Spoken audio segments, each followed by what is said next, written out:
Hello जी, जय श्री कृष्ण, राधे राधे। तो सुबह की मेरी पूजा स्टार्ट हो चुकी थी, कान्हा जी की पूजा कर रही थी मैं। तो यहाँ पर मैंने उनके बर्तन बढ़िया क्लीन करके ले आई थी और धोए पूरे बर्तन वगैरह। उसके बाद में फिर मैंने उनको नहलाया, उनका पूरा सिंहासन पूरा क्लीन किया। ये देखिए मोरपंख एक उनके पास रखना चाहिए और मैं रखती हूँ, मोरपंख रखा मैंने। फिर उनका पूरा सिंहासन वगैरह रखा। उसके बाद में फिर मैंने उनको अच्छे से टॉवल से क्लीन किया और उनका श्रृंगार करना शुरू किया। फिर मैंने डब्बे में से देखा कि कौन सा ड्रेस उनको पहनाओ। ये मैंने उनके ड्रेस का डब्बा पूरा बना कर रखा हुआ है। फिर मुझे ये रेड वाला ड्रेस पसंद आया है, आज मैं यही पहनाऊँगी, तो मैंने फिर उनको ये वाला ड्रेस पहनाया। ड्रेस पहनाने के बाद में उनका श्रृंगार करना मैंने स्टार्ट कर दिया। कृष्ण भगवान का श्रृंगार करना बहुत ज़रूरी है और वो बहुत ही खूबसूरत लगते हैं श्रृंगार होने के बाद भी और श्रृंगार होने के पहले भी।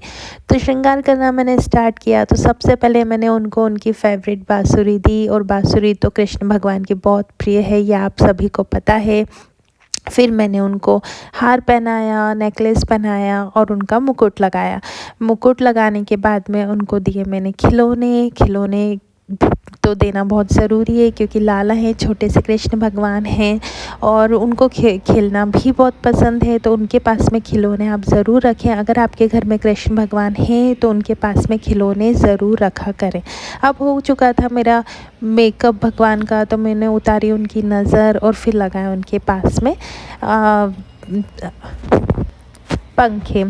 तो प्रॉपरली उनको मैंने सिंहासन वगैरह क्लीन करके और अपने कृष्ण भगवान को पूरा नहला करके श्रृंगार करके मैंने तैयार कर दिया था। अब बारी आई थी उनके जल की, और जल मैंने रखा उनके पास में पूरे दिन के लिए। एक गड्डी में भर के जल ज़रूर रखें उनके पास में, और उसमें तुलसी का पत्ता ज़रूर डालें।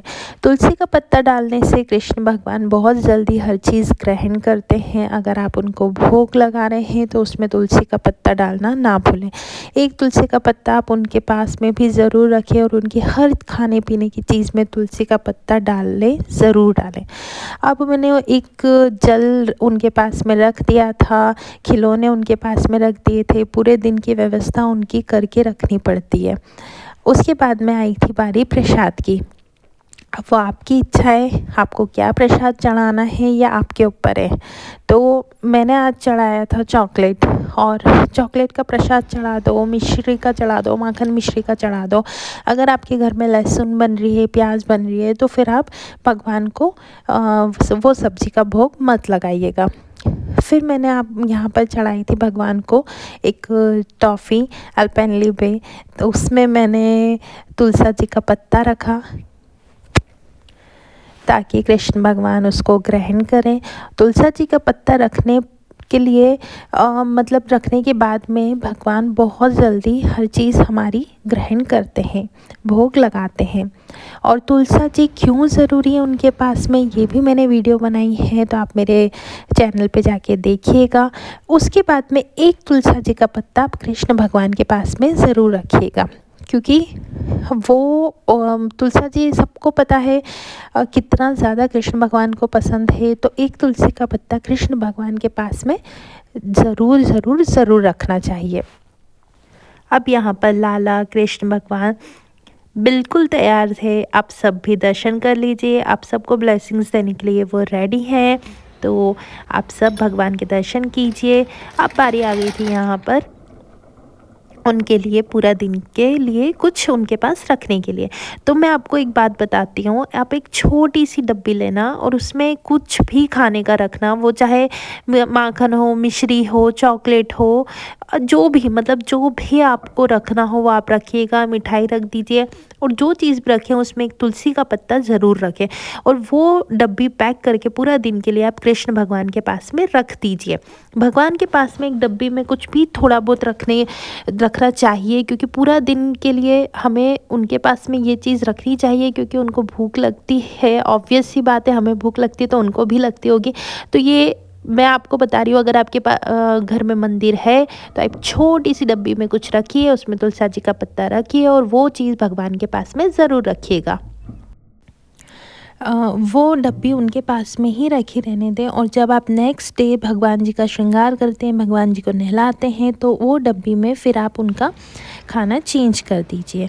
फिर ये फाइनल लुक मेरे भगवान का आप देख सकते हैं, वो पूरी तरीके से तैयार थे। अब मैंने की उनकी दिया बत्ती, उसके बाद में फिर दिया बत्ती के बाद में मैंने आरती वगैरह की, और आरती वगैरह करने के बाद में भगवान जी को भोग वगैरह लगाया, और फिर मेरी पूजा हो चुकी थी कंप्लीट। और आप देख सकते हैं मेरे कान्हा जी कितने प्यारे लग रहे हैं। हो चुकी थी मेरी यहाँ पर पूजा होने के बाद में फिर मैंने उतारी थी उनकी नज़र, क्योंकि कान्हा जी लगते ही इतने खूबसूरत हैं, और आप सभी को पता है उनका श्रृंगार करने के बाद तो वो और भी प्यारे लगते हैं।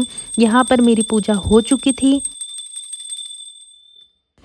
चलिए, आप सबको जो जो मांगना है आप मांगिए, आपकी सारी मनोकामनाएं पूरी होंगी, और सब लोग अच्छे से दर्शन कर लीजिए भगवान जी का।